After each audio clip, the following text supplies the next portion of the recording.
Kien uffiċjal korrott li għadda l-filmat lil Karl Stanjo Navarra biex imbagħad il-medja laburista ħolqot fake news illi damet it-tambar fuqha għal xhur sħaħ. Il-pulizija kienu żammew il-filmat għandhom u eventwalment dal-filmat spiċċa għand Karl Stanjo Navarra. Dan jiena naf min għaddihulu dal-filmat, ġifieri meta jkolli l-opportunità l qudiem anke nisvela min għaddieħu għalfejn għaddieħ.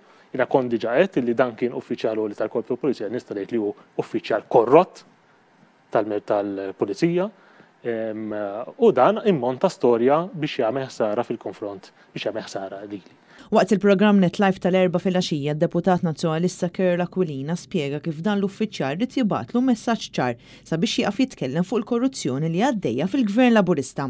Fl-intervista, Kerl Aquilina fisser kif qatt ma seħħ li fil-qorti ma jitressax il-filmat oriġinali bħala prova, iżda ntwera filmat tal-One bil-logo tal-programm Pjazza ippreżentat mill-istess Stanjo Navarra bil-wix tal-Labor jibqa' ma jagħmel ebda apoloġija. Skont aħna kienet tisuq mod perikolus u li perikola l-ħajja tal-pulizija. Fake news ma kienx. Kienet storja, kienet investigazzjoni, kienet rivelazzjoni. Karl Stanjo Navarra huwa gran gidib ivvinta storja u dan ma għamilx akkuża biss illi jinsoqċi mod perikolus.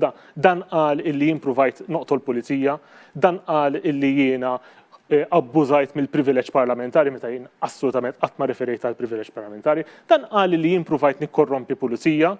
Daw kienu l-akkużi. L-erba l-qorti konfermat il-fake news moħħmi mill-medja tal-Partit Laburista fl-isforzi tagħhom biex jippruvaw iħammġu lill-Partit Nazzjonalista. Din kienet biss waħda minn sensiela ta' fake news ivvintati mill-Partit Laburista, fosthom fil-konfront tar-raġel ta' Giovanna De Bono, tad-deputat Tony Bezzina, ta' Victor Sherry u tax-xufier tal-ex kap tal-Partit Nazzjonalista. Fil-qorti kollha ġew liberati minn kull akkuża li saret fil-konfront tagħhom u minn xhur sħaħ ta' stejer folos mill-medja ta' Robert Abela.